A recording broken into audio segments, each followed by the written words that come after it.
Je m'appelle Serigne Amadou Mbeng. J'exerce la profession d'avocat. Je suis féru de littérature.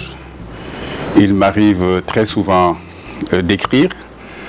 Ce livre qui s'intitule « Je parle en public avec aisance » et ma toute dernière production, c'est un livre qui traite précisément de l'expression orale.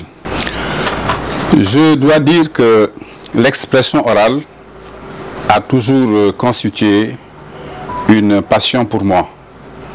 Voilà la raison pour laquelle j'ai cru devoir écrire sur ce thème-là. Le présent ouvrage nous donne des recommandations sur la préparation d'une communication orale. C'est un livre qui contient beaucoup de recommandations, de recettes, d'astuces, de règles pour réussir ses prises de parole en public. Parmi les paramètres développés dans ce livre figure au premier rang l'attitude mentale, parce que nous estimons que c'est l'attitude mentale qui conditionne tout. C'est en ayant une attitude confiante que nous pourrons aborder sereinement un public. Mais il y a également la préparation, parce que nous considérons que seul l'orateur bien préparé peut avoir une confiance.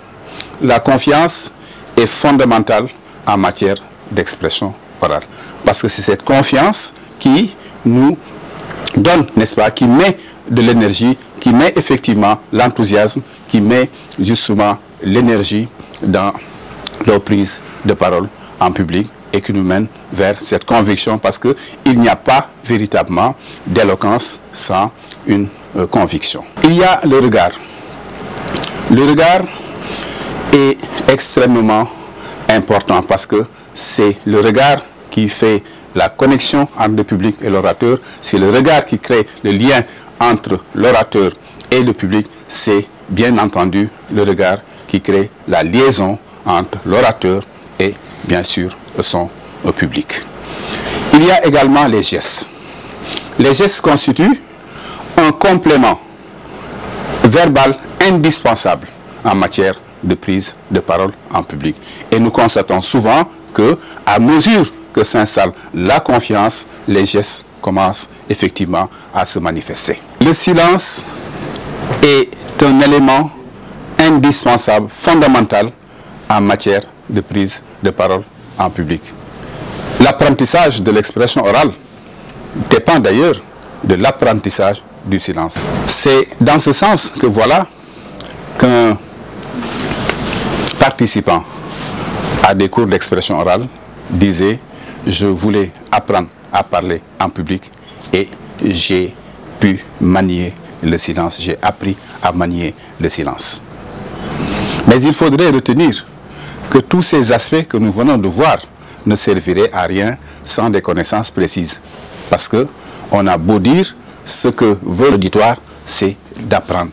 L'auditoire, justement, veut acquérir des connaissances à travers le discours, le message de l'orateur. L'auditoire, c'est la cible. C'est vers lui, justement, que doit aller le discours. C'est l'auditoire, finalement, le spectacle vigilant du discours de l'orateur. Il y a enfin ce que j'appellerais la pratique, parce que tous ces aspects que nous venons de voir ne serviraient à rien s'ils ne sont pas soutenus par une pratique constante. En matière d'expression orale, seule la pratique peut nous faire avancer. Et pour cela également, il nous faudrait avoir des objectifs d'amélioration. L'évaluation est importante parce qu'elle nous permet justement de corriger nos erreurs pour justement les prochaines interventions orales. Ce qu'il convient de retenir en définitive, c'est que la pratique, ou plus exactement la maîtrise de l'art oratoire, peut nous mener infailliblement, inexorablement vers une vie plus épanouie, plus exaltante et justement nous conduire même parfois à atteindre certains postes de responsabilité. Donc nous recommandons vivement la lecture de cet ouvrage à tous ceux et à toutes celles qui voudraient améliorer leur communication orale. Je vous remercie.